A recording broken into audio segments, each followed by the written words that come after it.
Ladies and gentlemen, dear viewers of all ages, for several years, you guys have probably wondered to yourself, what is it? What is it that Snek truly believes? What specific set of motivating beliefs drives this strange little worm? Well, I'll tell you what it is. The things that I believe in are the things that allow artists to create what they want to create. I dream of a world with no censorship. I dream of a world where people are allowed to enjoy what they like without being harassed by tourists on Twitter. I dream of a world where people can have games and nerd merch of all sorts, and nobody cares except those that want to invest in them in the first place. Because you know what? It's getting really old. It's getting very old where you tourists out there, and you know who you are, they're praising big companies like the AAA market as it stands today as some kind of monolithic religion. Like, you're not creating art. At this point, art is creating you. You are the useful idiots of megacorps who do not have your best interest in mind. So today, my fellows are joining me, and we are going to talk about this at great length. Welcome, everyone, to the Tomodachi Bros podcast.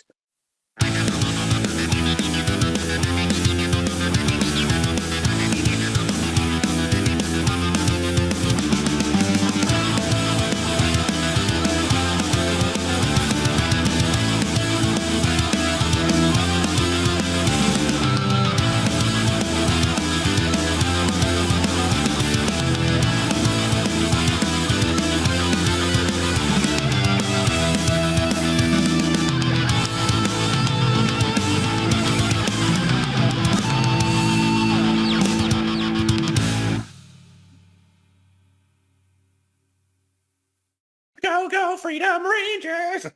With me today, joining me on our crusade, let's do this alphabetical order. With us is Bacon Bits. Greetings and salutations. Good to be back. Accompanying me, as always, is my steadfast companion, Ditaku. Change! Freedom Green! And also, the other brother Pugum, in the form of Noodle. Not Noodles, the main character of Omoneko, but Noodle, singular. Yes.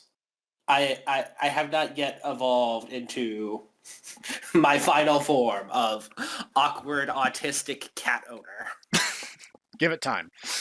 I give it 3 weeks. You are literally the one that the awkward autistic cat would, harass in the morning, so... Today we're going to talk about something that's a little bit serious, so I hope everyone at home has your serious caps on. Oh, hold on. Yep. All right. I put it on now. All right, good. Now that we I'm have good. that, we're ready to discuss. Let me start with the most obvious no-death statement that for some reason needs to be said. Megacorps are not your friend. So all you little baboos on Twitter, get it together. They do not care about you at all. I have a theory. I have a theory about this, actually, Professor. Go ahead. The theory is the fact that, honestly, and this is kind of a decay of the cultural spirit, just kind of in general, but really the culture of the fact that the vast majority of people don't really have religion in their lives anymore. Is that interesting? Is that a reasonable thing to say? Do you think? I've seen discussions like that on a couple different threads on Twitter, where the natural desire to have some kind of God figure in one's life leads people to oftentimes develop this weird idolatrous relationship with these AAA corporations because of the halo effect. Well, the entire thing is that there is always an inherent hunger in the human condition, and this is the reason why I think that the new atheists, the material rationalists, honestly, are fundamentally mistaken, because they might claim that this is not the case, but there is clearly a hunger in the human condition for wanting to know, wanting to be part of something, to have an understanding of something greater than yourself. Yeah, A absolutely. spiritual sense. And so in the new person, the new child, the child of this period, especially particularly the 90s, because this is really honestly, I think, when it took hold, really honestly, I think, was a child of these mega corporations, where honestly they built personalities around being a consumer. It's where you got to buy all the new things.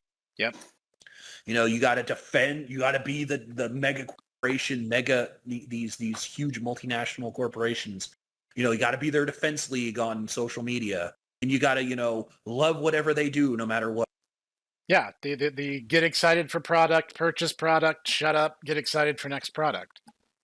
40 years ago, they made something that you love, because parents were getting divorced. Oh, Super Jumpman Z was the bestest thing, and I didn't think about the fact that mommy and daddy were getting divorced, and mommy drew daddy over the coal, raked him over, and now he's destitute, with grandma. No. I remember Super Jumpman Z and Super Jumpman 64. Man, those games were so good, and I woohooed and wahooed and yippee all over the place. It was so cool. And I can beat Super Jumpman, XR, in like 3 minutes, because I know all the things that I have never because, well, Happy Corp has not actually made any books. It's the darndest thing. And they haven't made, except, well, okay, I've read the Super Jumpman Bible. And so, when people are like, have you read the Bible? I'm like, yeah, I've read. Press A to jump. Words to live by. There's an important term that I think we should define, because I've already touched on it, and there is some possibility that the little Jimmies and Sallys out there aren't familiar. There's this thing called the halo effect. And the way it works is, if someone does something that you like, and you get a positive impression of them, generally speaking, that positive impression extends to everything else about them.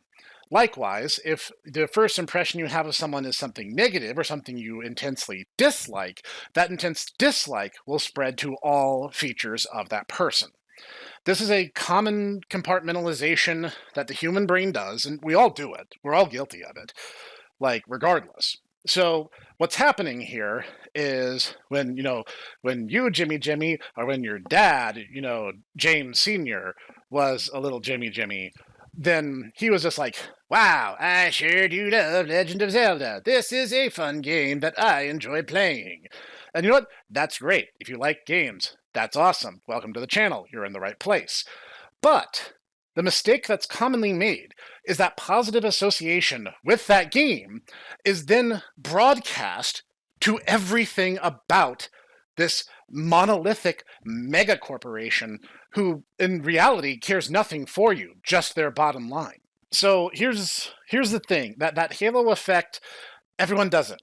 It's a shortcut the human brain uses to make, okay, this is a positive association and this one's a negative association. So that's part of the reason my first impressions go as far as they do. That being said, the issue, and really the dangerous part here, is that these monolithic AAA entities, chiefly Nintendo, Sony, and Microsoft, got to where they were because of the halo effect. I would argue Microsoft is a special case, because they came about because of the rise of personal computing. And that's true. But that's an entire different... But their gaming division is I get that.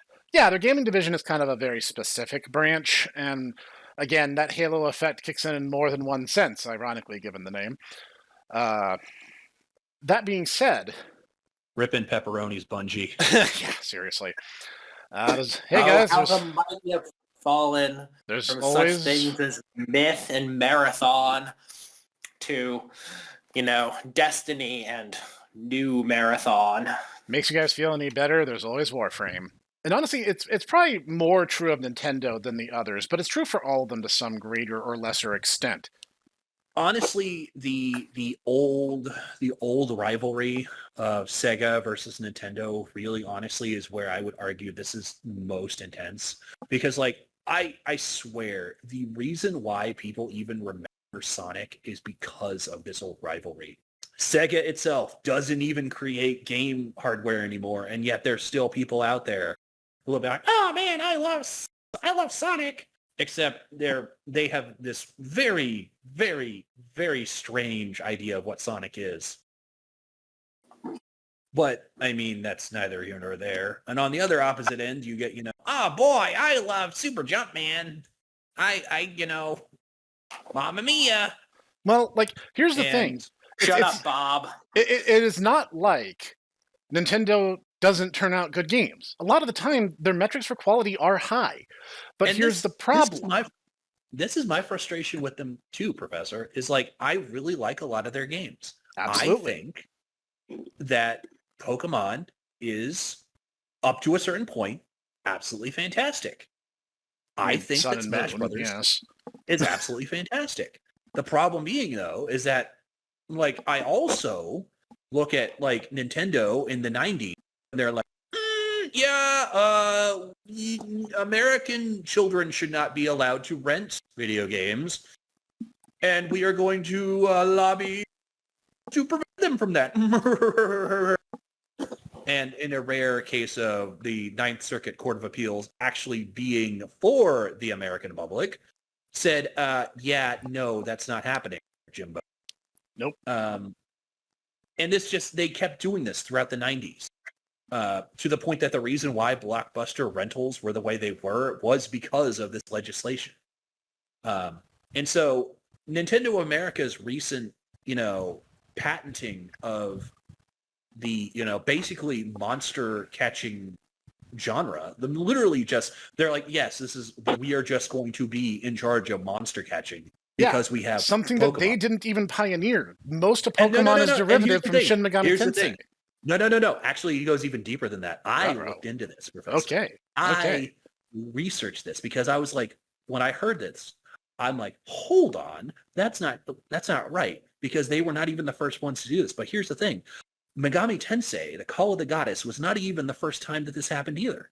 The first game is Cosmic Soldier, which was 1985 by Kogado Studio, and it was on the MSX computer. Oh. That machine that you love, that Metal Gear started on, that our boy, French auteur game developer Hideo Kojima really loved. It actually got a sequel. And then Megami Tensei came out in 1987, and it got a sequel too.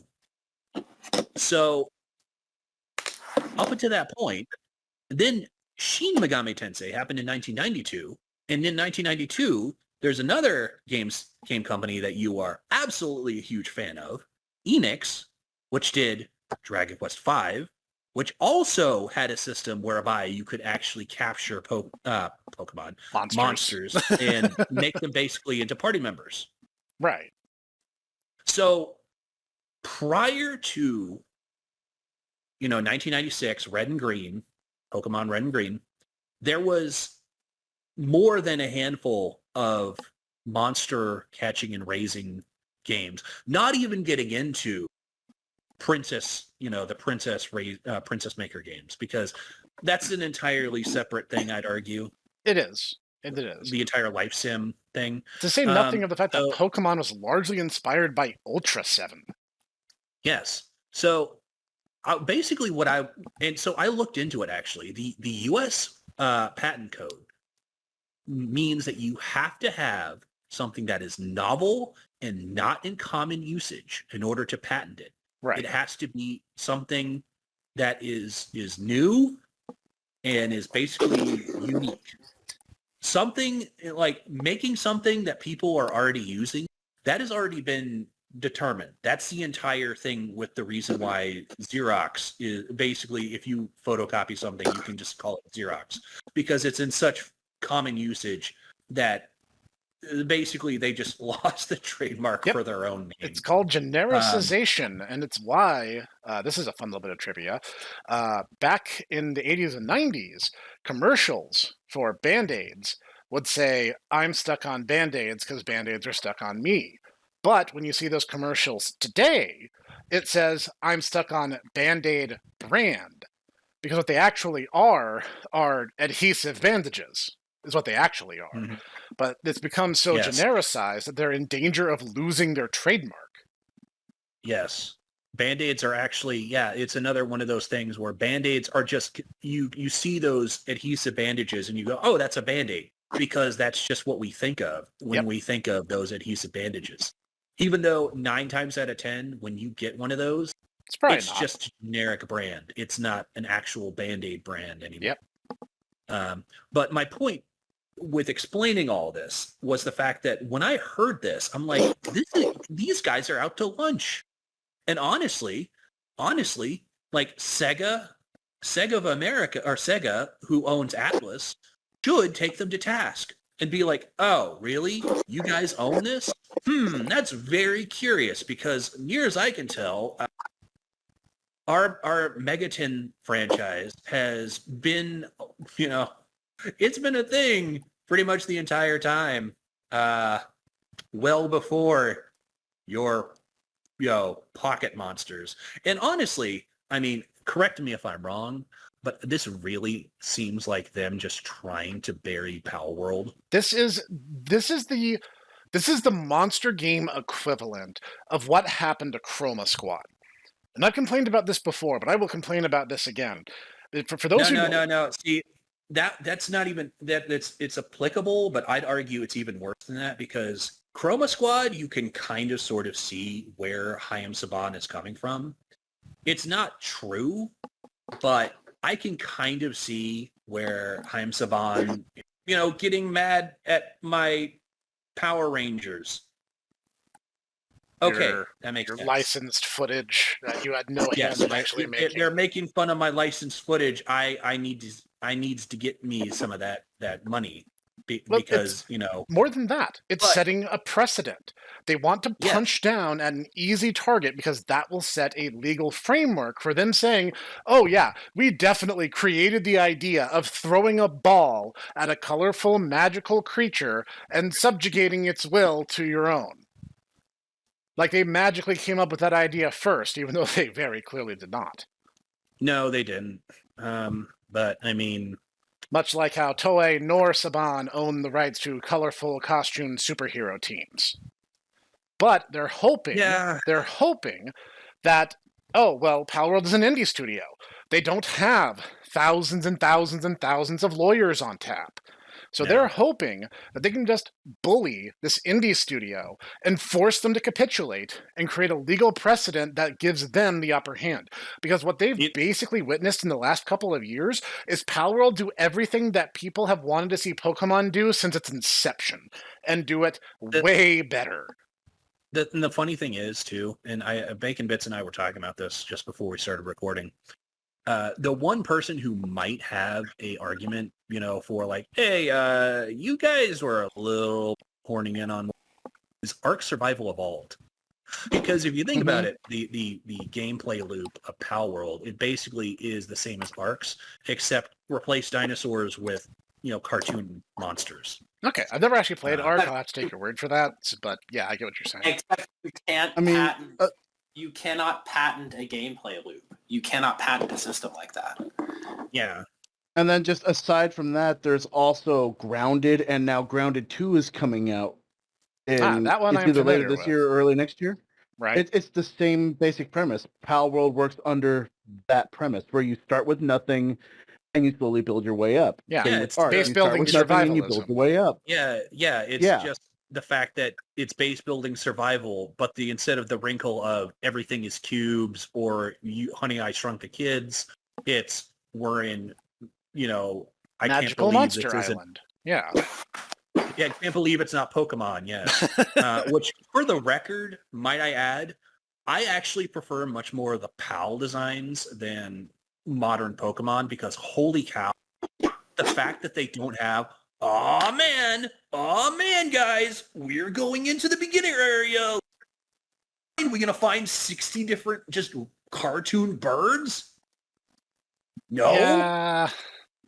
Wow, there's actually like a variety of monsters other than just 60 different cartoon birds or 16 different cartoon fish. It's a rant for Wow. another day, but I feel like it needs to be said. Here's a little quick gameplay story. That Itaku and I started Pal World for the first time together, and we're like, okay, I think like you had started a map or something. You knew the start area a little bit better than me, but we got started, and we crest this hill, and I'm like, okay, we're gonna set up our base here. There's a body of water right next to it. It's kind of like it's blocked by a cliff on one side. It's be the perfect place for our encampment. So we set up shop and we start getting to work. And we step out of our house, and there's this gigantic green and brown elephant creature just moving through the environment. And we're like, what? What do we do? We're not expected to fight this thing, right? And it's probably for the best that we didn't because it's like level Level 35. 30 something, yeah. So level like 2. it turns out it was passive. It wouldn't attack unless we attacked it first, which is just fine by us. And it's like it gave us this sense of awe and understanding that this world would give you a much different appreciation from both a design and a gameplay standpoint. Like suddenly being confronted by something that imposing gives you a very different mentality than finding a Poke Center every 15 steps.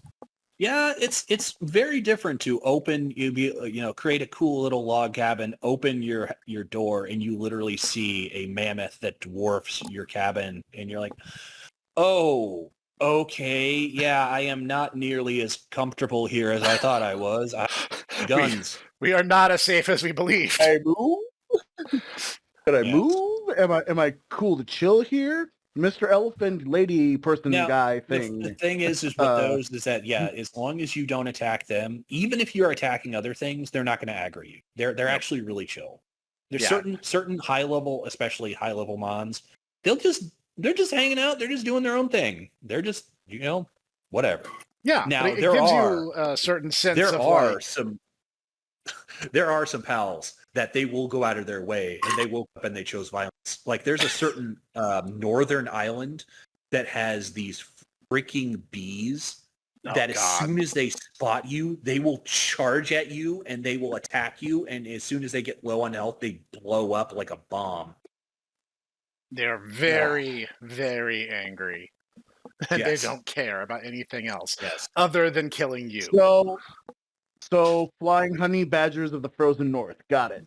Basically. Got it. Except they're on like a lava island, ironically. Yeah, It's like- that's the volcano island, the- yeah. Molten north, but yeah. I mean, some of the north I is mean, cold. That's whatever besides the goat point. floats the boat across a boat inside a tote while wearing a coat, that's all Noodle wrote right there. So, Wow, Noodle. Wow, Noodle, you're writing all sorts of things today. but again, that's a little bit more of a design and a gameplay philosophy concern. The legalese here is much more stressing to me, and especially because a lot of Nintendo fans are ostensibly supporting this kind of behavior. And another thing I really don't understand is like Nintendo did such a bad job presenting the Switch 2. Like they did everything wrong, from the pricing to the actual hardware itself, and people ate it up. The thing has 2 games on it, and several of the Switch 1 ports were broken. Pikmin was a broken mess. If you got it on the Switch and moved it to the Switch 2, it would crash, like, constantly.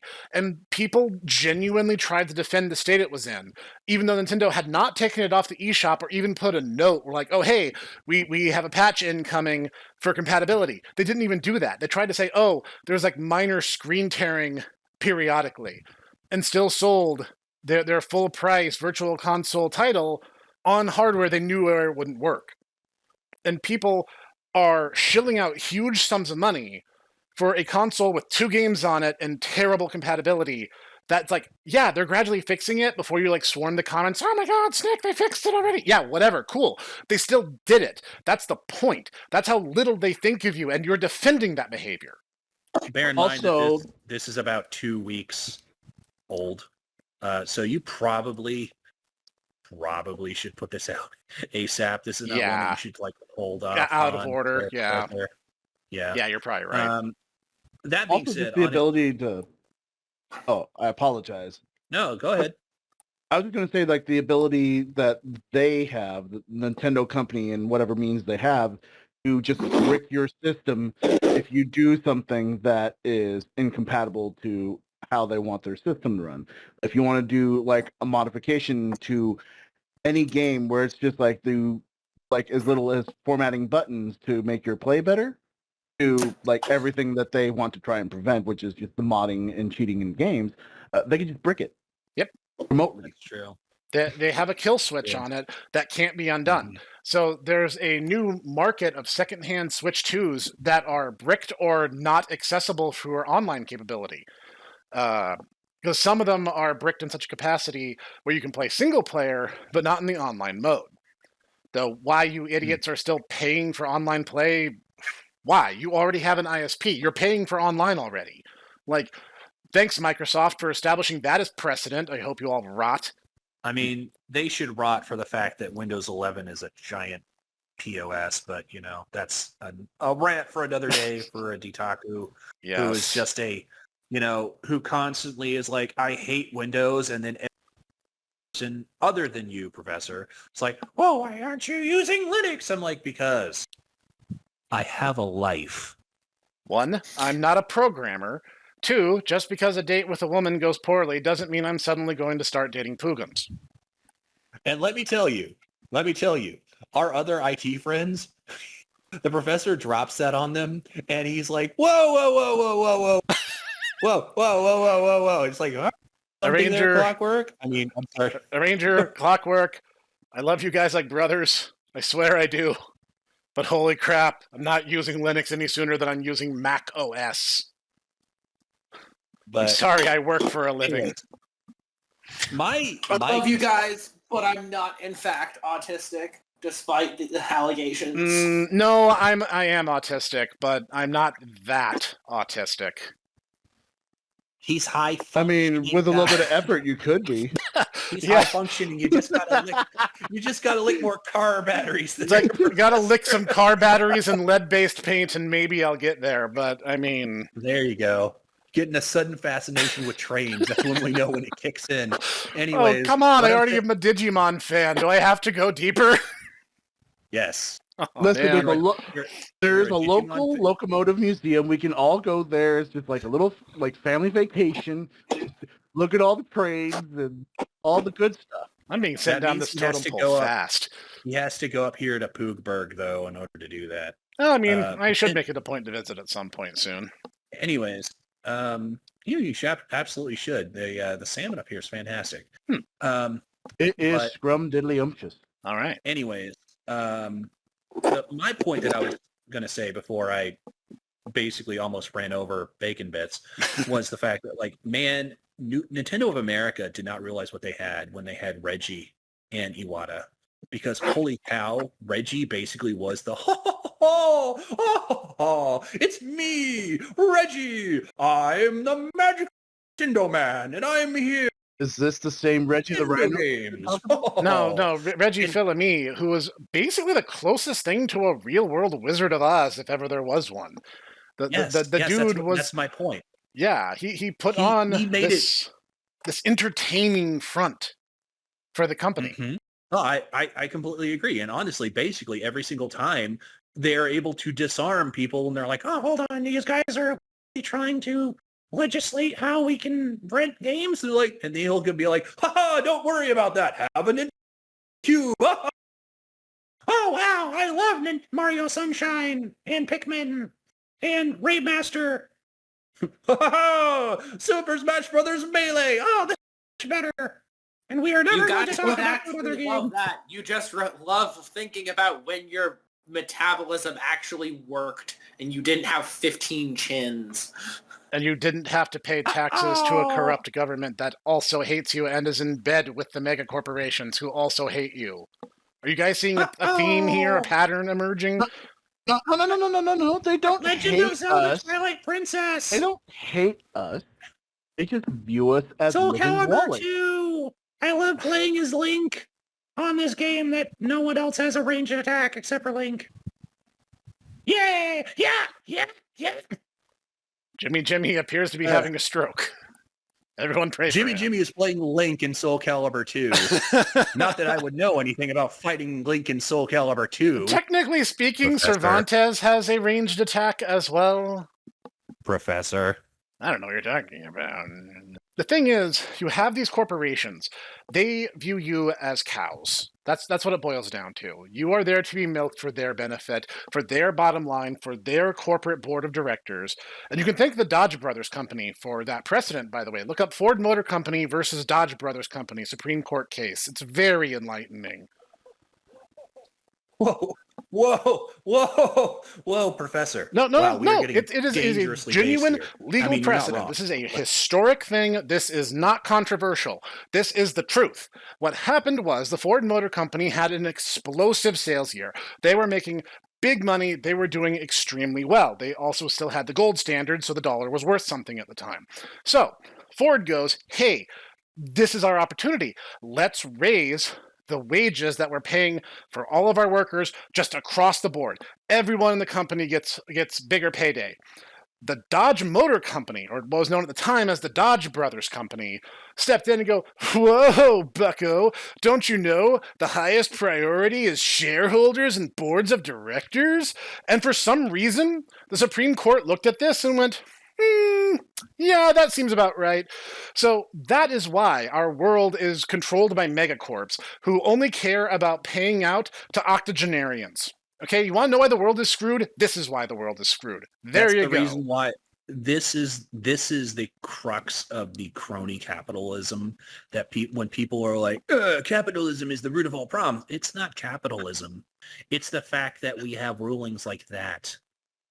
Capitalism is a system of free trade. The reason why Jimmy, Sally, the reason why the Dodge brothers didn't want that to happen, because if Ford raised their wages, they'd lose all their workers. Their company would go, well, why aren't we being paid the market value? Because clearly Ford considers that to be the market value for their workers. Mm-hmm. And that would cause the overall rising tide for workers. And they don't want that. None of these corporations want workers' wages to rise. They'd much rather they fall. And we have to work harder and longer. For much less. And you know what's another way that your wages will fall? An increase in amount of workers, because then there's more competition for each job. Because you want to know, people, why? You know what the greatest increase per capita? Oh, man, we're doing this. The largest percentage increase in workers' wages it was during the Black Death, because the amount of workers decreased. And that's why we saw massive cultural shifts in Europe with increasing powers from tradesmen's guilds and banks, because all of these people, they had more, the individual laborers had more leverage because there were fewer of them left. That is kind of the reason why I would argue that, yeah, you hit to about the 15th century, and yeah, that's when the Renaissance happened.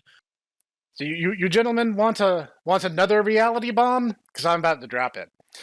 You know a time when wages should have gone up and they didn't for some magical reason, and why prices actually should have gone down at the same time?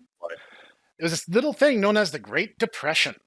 Very interesting bit of history here. A lot of things happening because once again, the government facilitates the megacorps because the megacorps pay the governments. This is not a tinfoil hat moment. This is obvious. Follow the money and you find the results. Because you know what the government did to American farms and ranches during this time? They bought them and then burned them all. They deliberately reduced supply to keep prices artificially high to prevent economic recovery, because rich people get richer when the others suffer. They did it on purpose to stagnate the economy deliberately. That was a whole other kettle of fish there, Professor, because also at that same time, there was the Dust Bowl, where literally the American Midwest was under huge ecological collapse because they were not. Absolutely. There's a whole other thing going. There was that, but they were actively making it worse. Farms were being slashed and burned, and ranch animals were being slaughtered and left out in the sun to rot. They were deliberately buying farms at rock bottom prices to deliberately destroy them to keep prices artificially high. These people are the people who are basically still in power. They are still part of the government, and their cronies in the megacorps are paying for them. If you guys want to guess that the system is rigged against you, that's because it is. Welcome to it.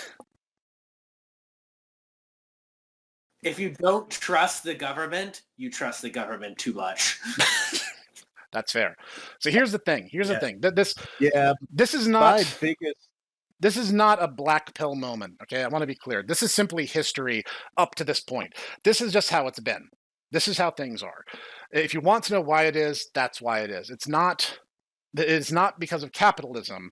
Capitalism itself is a system of trade. It's what ended feudalism. But here's the interesting thing. Look around at who's in power, who's been in these companies, and how long they've been there, and what friends they have in their national government, and what relationships they have with international governments. It's very eye-opening.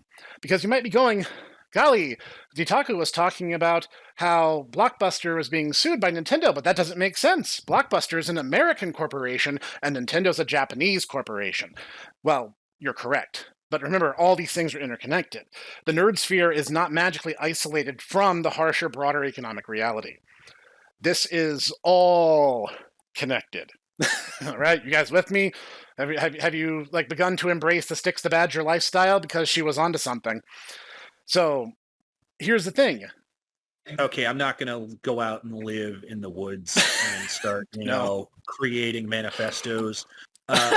Hoogberg is kind of infamous for creating people like that, and as based and absolutely red-pilled as that would be, I don't want to distress Mama Poogum and Papa Poogum. But understood. Understandable. Ditaku finally lost it. I mean, we knew he inevitably. Understandable. Have a nice day.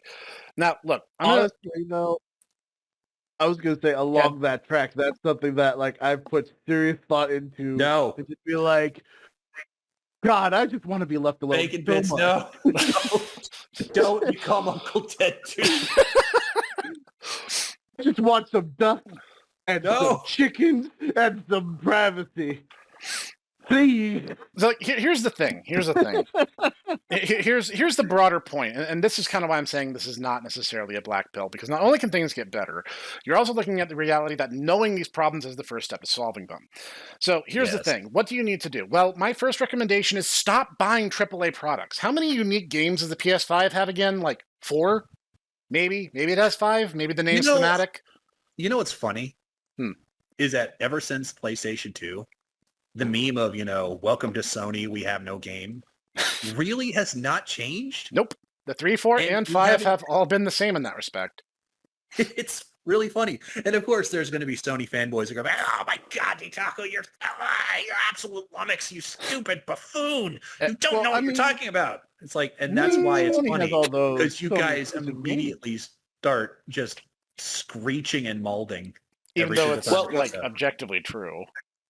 Well, see, gentlemen, we actually have recently seen the perfect example of what to do with a Hollow Knight Silksong releasing. And releasing for $20. And now seeing all of the AAA studios flipping their lid about how it's you're pricing this for $20? All the gamers are going to get the expectation that they can get a complete game with a good experience for $20. And then everyone looks at them and goes, yes. Correct. The funny thing is, too, Noodle, what other game both the professor and I absolutely adore that is about $20 for the whole experience, too? Vampire Survivors. That game is still trying to get me to play that with game. all the DLC, it's really closer to 15, but I get what you're saying. Yeah.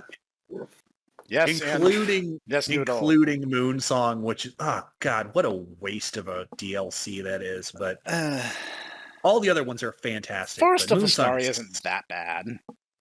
It's so bad though, and you try to get all the characters.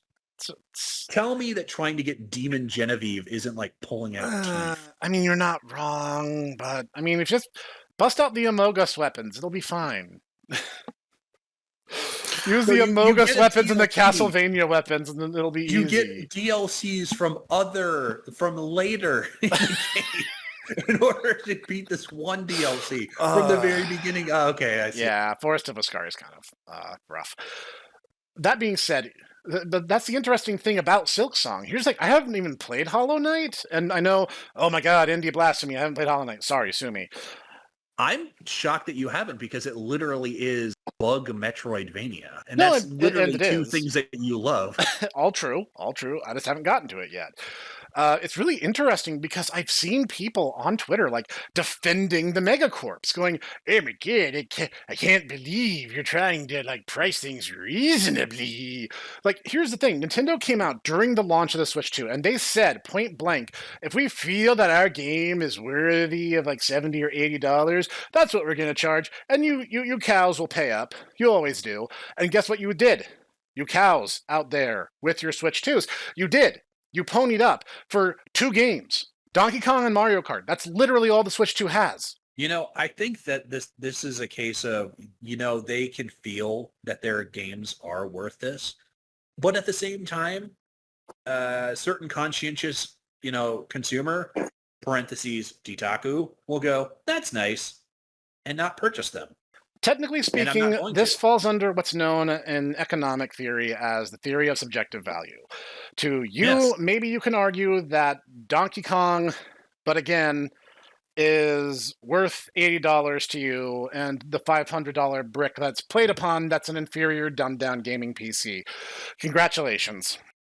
The irony, Nintendo, by the way, the irony of the fact that the professor here is one of the biggest Donkey Kong Country stands you have ever seen. Yeah, Donkey Kong Country has generally been pretty great. He loves the cartoon, and yet you have pushed him away because of your business practices. Yeah, most of the games have been consistently great, both Rare and Nintendo ones alike. Mario Kart has been consistently great. Is it infuriating to play? Yes, absolutely. But I have managed to start enjoying my anger after a certain point in Mario Kart 8, so I kind of lean into it. So it's fine, You know what you need to do? The best way to play it, honestly, is to get a bunch of small. If you have little nieces or nephews, that's the best way to play it. Yeah. Get a simple track and just do a simple route, and then play with all the items. Honestly, this is the best way to play Smash Brothers too. Play with all the items, play a very simple, and you know what? If they beat you, this is not, and here's the thing. It's not the end all be all. Nintendo fans, this is not an indictment of your status as a gamer. This is you having fun, ostensibly with people you care about. I know. This is a shocker. And if they beat you, just laugh about it and play another game. And if they gloat about it, utterly demolish them to prove crush their spirits, destroy them. Take your little nephew and just be like, that's nice, and then you destroy them with your mane. Oh, you won? Congratulations. You want to go again? See if you can beat me again? No. The thing is you don't destroy them unless they start gloating and talking shit and being like, you're terrible at this. That's when you destroy them. Otherwise, you just smile and you're like, yeah, nice done, good game. Yeah, if they start gloating, if they start getting cocky, it is your duty. You have an obligation to make sure they don't turn into assholes. Noodle, who embodies... Noodle is delivering you the older brother adage. You have to knock them the F down. They have flown too close to the sun. You need to be the sun. You need to drop them into the sea. You know who actually embodied that really, really well? What was our boy, the Wizard of Oz, Reggie Fils-Aimé himself. he showed up to an official Nintendo-backed Smash Brothers tournament, and he I played remember that. he played the champion, and he lost. And the FGC guy, I don't remember his name because none of you guys stick out in my mind. You're all kind of the same to me. It was like, you're the president of Nintendo, but you suck at Smash. Reggie responds, and this is actually what he said. He said, I spend 90 hours a week running a massive business. You spend 90 hours a week playing Smash Bros. Mic drop, walked away. There really is no rejoinder to that. That kid needed a burn heel. Destroyed. Reggie wins. Great. Perfect. So, getting back on track here, the entire thing here, I don't want to come off like I'm some kind of like doom and gloomer, because I'm really not. The thing is, having the proper historical and broader socio-political context for what's happening in the nerd sphere is vitally important. So how do you win? How do you win in the game of nerddom? Well, for starters, your best option is PC all the way, because all consoles are fundamentally stripped-down gaming PCs. Especially now. Secondly, what you need to do is experience life. Yes. I mean, I hate to be that guy, but like Touch honestly, grass. you will find so much more enjoyment in your gaming, in your nerddom, if you like expand your horizons. You like go to the zoo, you go to the museum, you read a book, you just have a walk, and you just look at the world, and you're like, wow, this is really beautiful. Now, here's an interesting thing. I'll expand on that idea even further. There is nothing new under the sun. No matter what it is, no matter where it comes from, originality is ostensibly impossible. But here's the beauty in that. Everything is a reference to something else in one way or another. So here's what you do. You watch movies you've never seen before. Hey, go one step further, Jimmy. Watch a black and white movie, okay? Read a book that you've heard the title of before but haven't sat down and read it before. See where these things start to interconnect. Like I said earlier, Pokemon is basically a derivative of Ultra 7 and Shin Megami Tensei. So look at what inspired the things that you love. Do you love horror games? Well, read Poe, read Lovecraft. Start finding the source for where these things are coming from. Brothers Grimm. Yeah, absolutely. Do you like fairy tales? That's a great place to start. And in fact, fairy tales are kind of the foundational literature for many things that were made in their aftermath. Read folklore, read the Epic of Gilgamesh. But that's it. All of these things are interconnected. The movies, the games. What? I was just gonna say, like, I'm sorry, I could not have finished, the Game of Thrones before new Epic of Gilgamesh dropped. I'm sorry, fascism stopped me from doing that again. I was constipated. Also, I'm doing House of the Dragon. Also, I'm very, very sad that just everyone is Also, what was Gilgamesh's tax policy? They never told us. He just said that he was wise. What does that mean? Well, I mean, he keeps going on about the Igigi and the Aniki, and what are these cosmic deities even doing? What are their tax policies anyway? What is Enlil doing? We may never know. The broader point I'm trying to make is all of it's interconnected. All media, all literature, all movies, all games, they're all tied together. And if you go and find what's referencing what, it becomes a much richer and much deeper and more rewarding experience. Yes. So, Exactly. Step three of this process, buy PC, touch grass, stop supporting AAA. You might be going, yeah, but Snek, you don't understand. Like, no, I do understand, okay? There are AAA games that I like, It's not my jam, necessarily. I'm more of an indie scene guy, but that's a relatively recent development within the past 10, 15 years.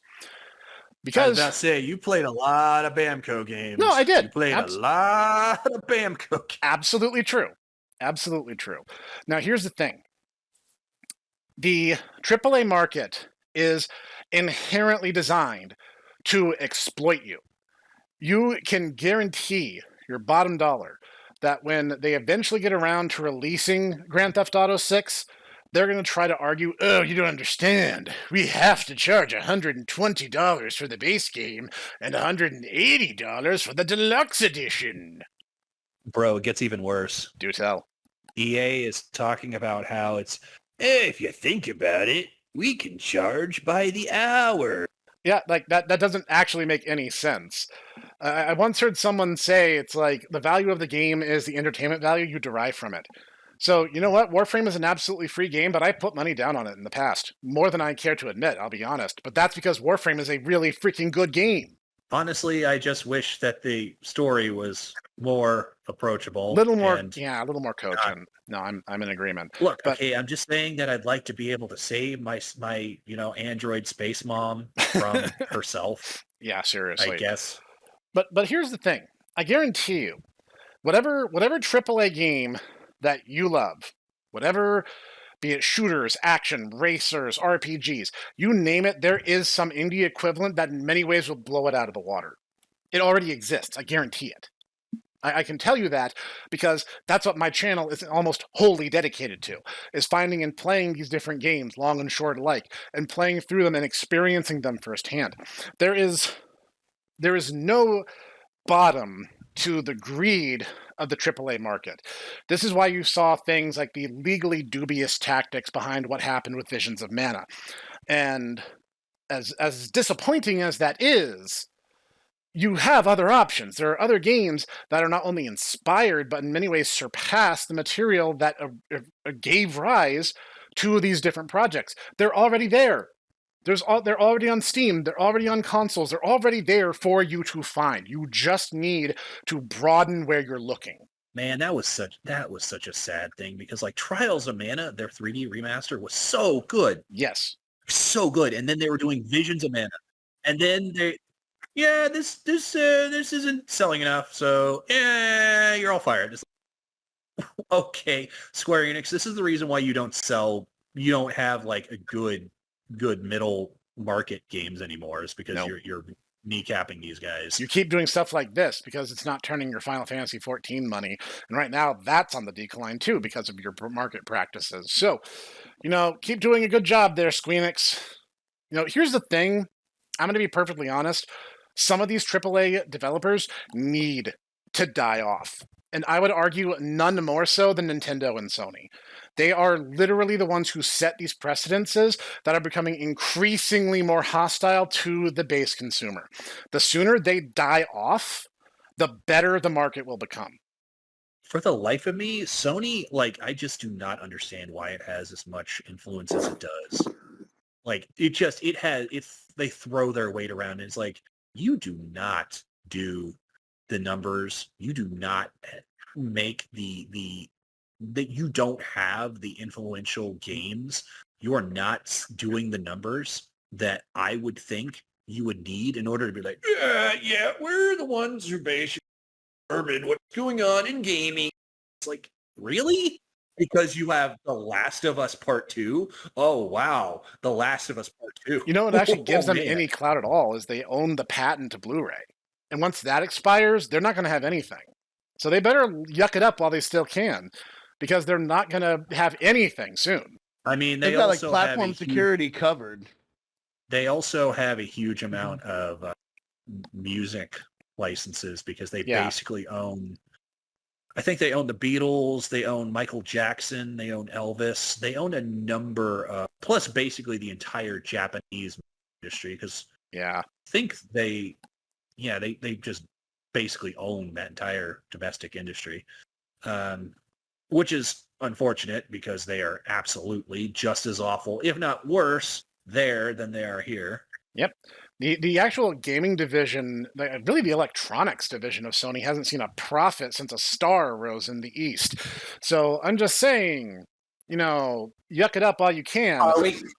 No, they haven't. That hasn't happened since 1945, huh? Bat. See, I was thinking that you were making some kind of joke about the three Magi having Walkmans, which is funnier to me. I'm okay with that. That's a pretty good visual gag. Just like Joseph Joestar, don't you know? They were listening to Bachman Turner Overdrive as they were going to see Baby Jesus. Well, clearly. So here's the thing. Free yourself from the shackles that you yourself put on in the first place. It's time to stop paying $80 for the Mario Karts and the Donkey Kongs. Okay, guys? It is time to cut loose from AAA. It is time to free yourself. Emulation is a moral good. I'm an hour into this episode, I can say this. Emulation is a moral good, and anyone who actively opposes it is simply just against the consumer. That is just the cold, hard reality of the situation.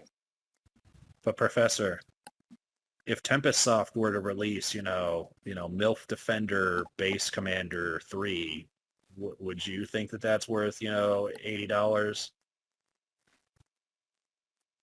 Well, it depends by what you mean. My theory of subjective value, man. That's a complicated question.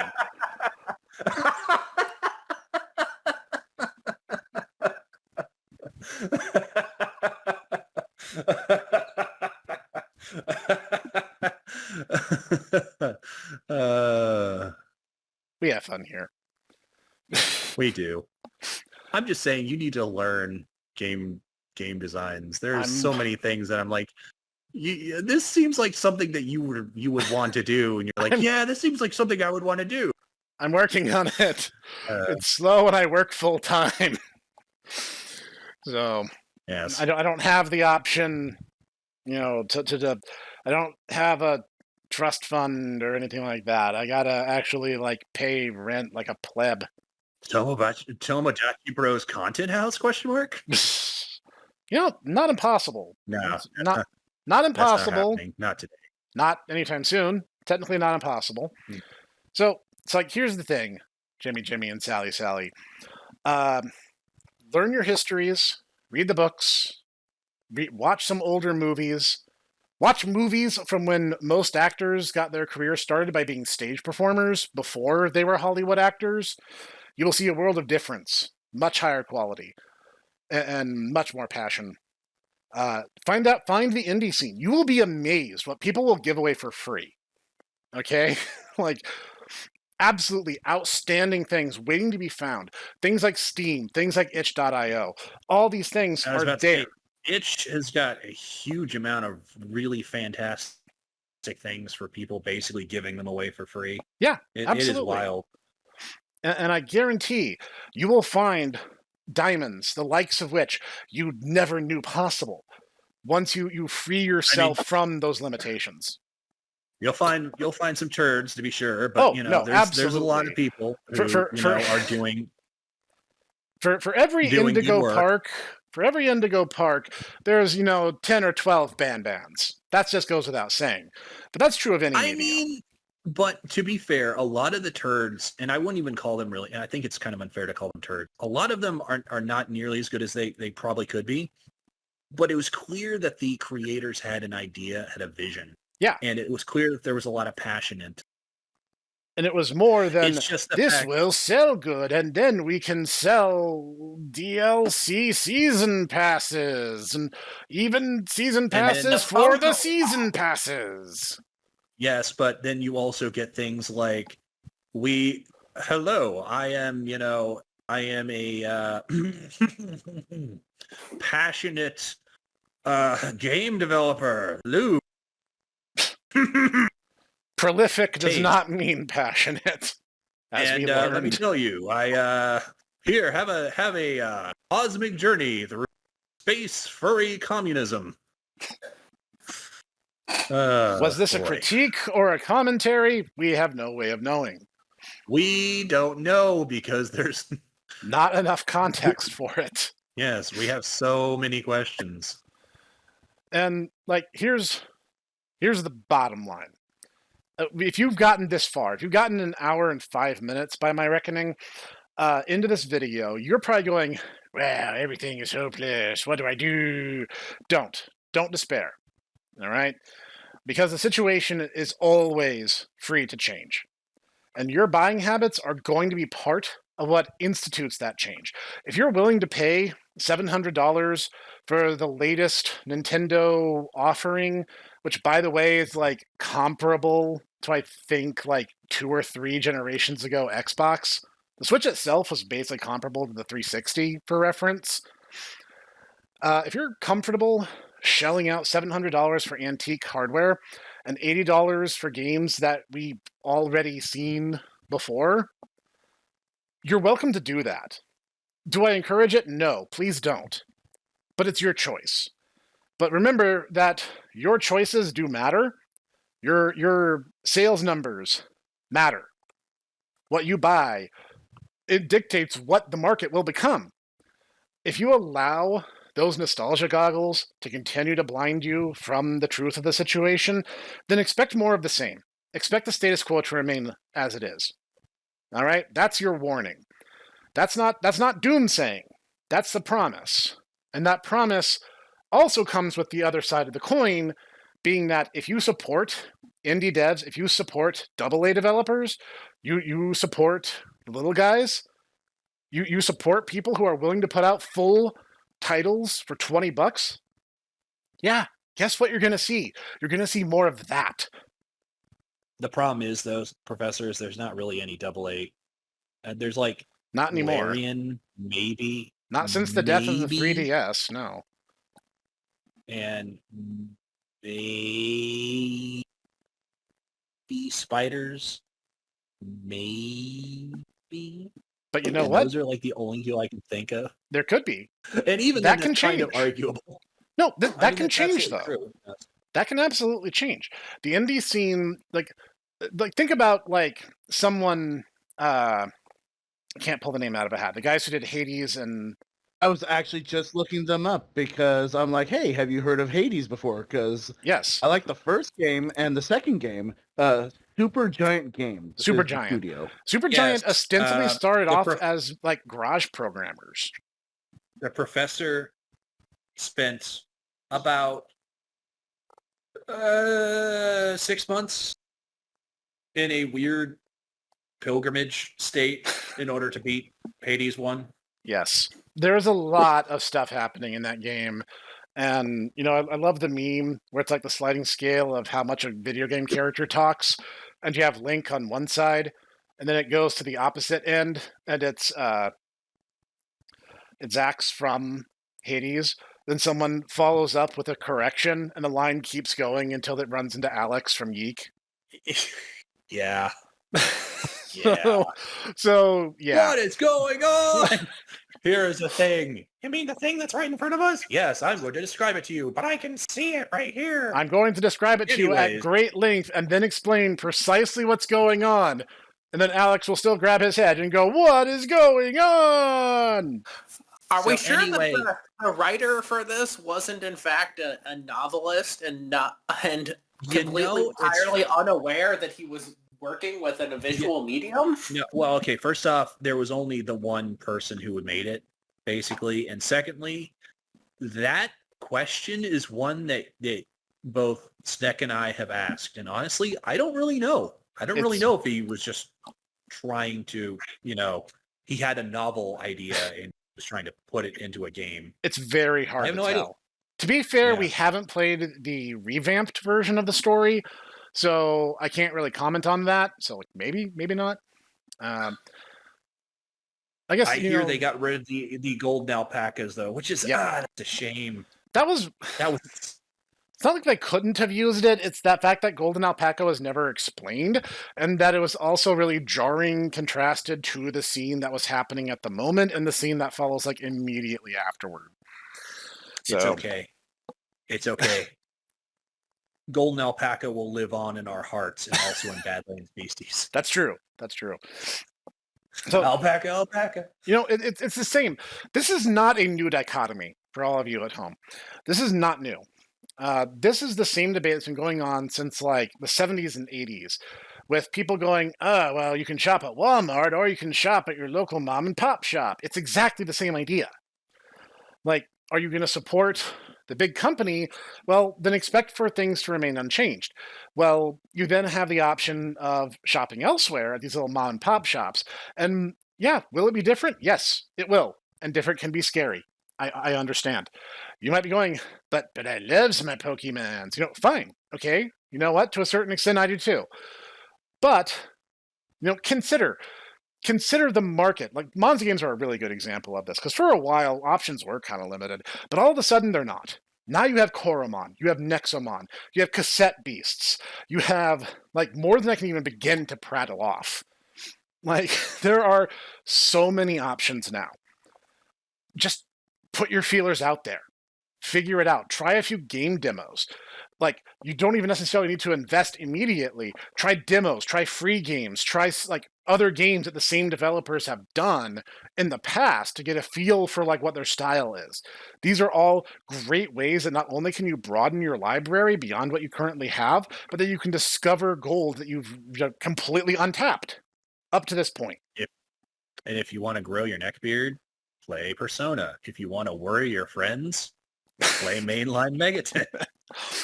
Or you can do both. You have the option of... Come into the kitchen. It's going to be you and me. Mine. And not both. You always have the option of both.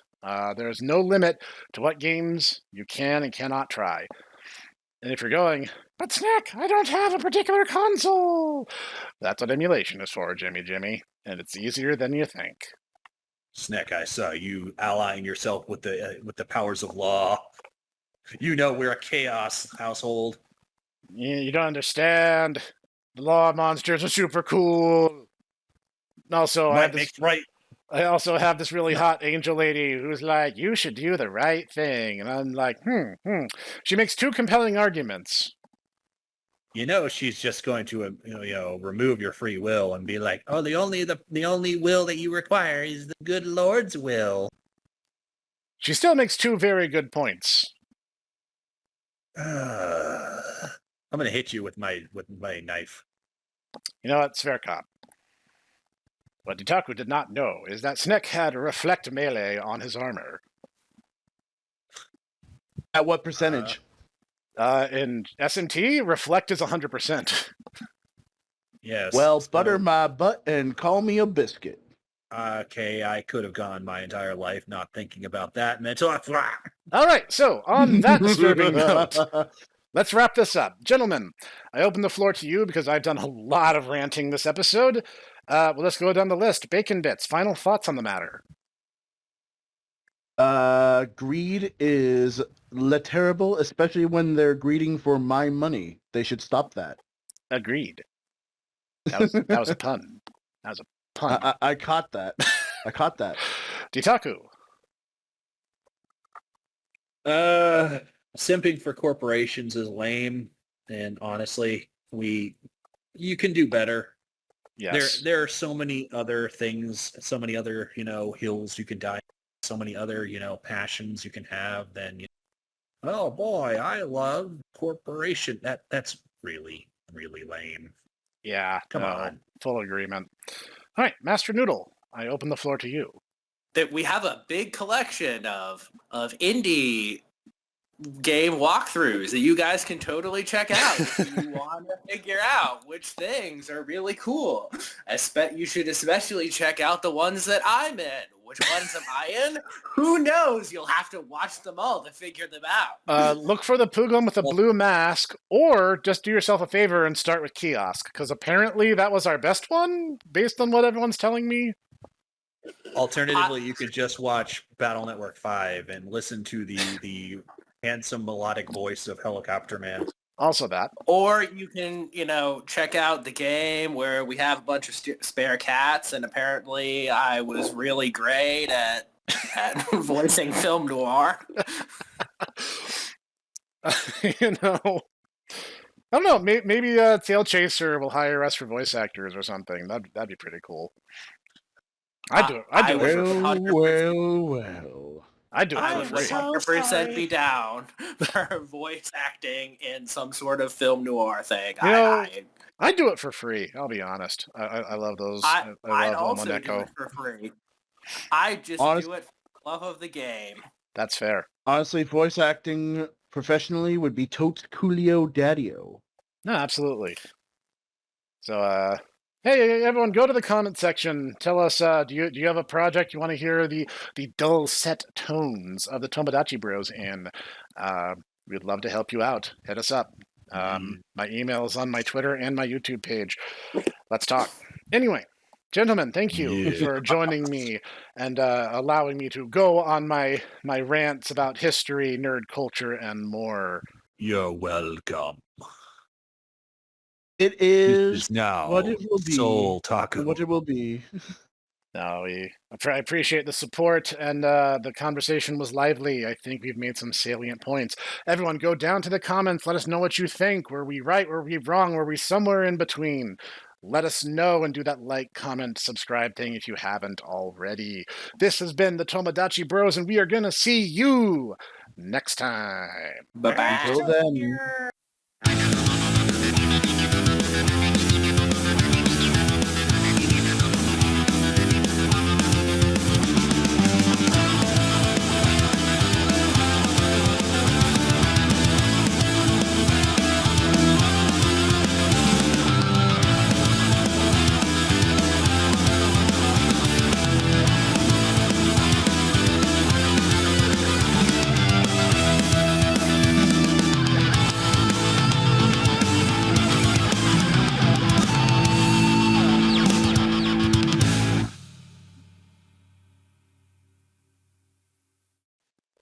Yeah, it's funny that you mentioned Jimmy and his dad because something that everyone else doesn't know is the last Meet the Monsters had a hour and a half long gag bit, and I wish we had been recording it, where we were talking about Jimmy and his dad, ghost dad, because it turns out that Jimmy's dad, who, we talked about Jimmy's mom, Chatiko, many times, but it turns out his dad is actually dead. But except not, because he's apparently possessing a Sega Dreamcast, yes. He's possessed Jimmy's Sega Dreamcast. That was and the so direction the entire this thing took. is like, Dad, you want to play a game? Fine, but I'll only play Marvel Mom 2 with Dad. Is it because you like Psylocke? Yes. No. Yes. Okay, yes. So apparently he has like the Seaman voice, and he's very deadpan. And apparently the way Jimmy was brought into this world was because of Marvel vs. Capcom 2. It got a little off the rails is what I'm saying. Yes. But anyways. In her younger years, did Chatiko, cosplay as Psylocke? Is that what happened? Well, we learned a thing, and we learned a thing because apparently Chatiko is a dinosaur. She's a dinosaur American. Yep. And she actually, it turns out, Wait, dinosaur. Dinosaurs are actually Asian. Yes. We have determined this. So she did actually cosplay a Psylocke when she was younger. It doesn't make any more sense in context than it makes out of it, so don't ask. That's my answer to that. But it was a thing where it's like, if dinosaurs are chickens and chickens are birds and birds are, and ergo, then, Asians, and it's like, ergo dinosaurs are Asians. It's like, this is flawless logic. I am not going to, poke any holes in it. Nope. That's just how this Math works. is not mapping. It didn't then either, but that's what the conclusion we came to. You have to understand, this was like 2 a.m. when this happened. Yeah, so. we were pretty out of it.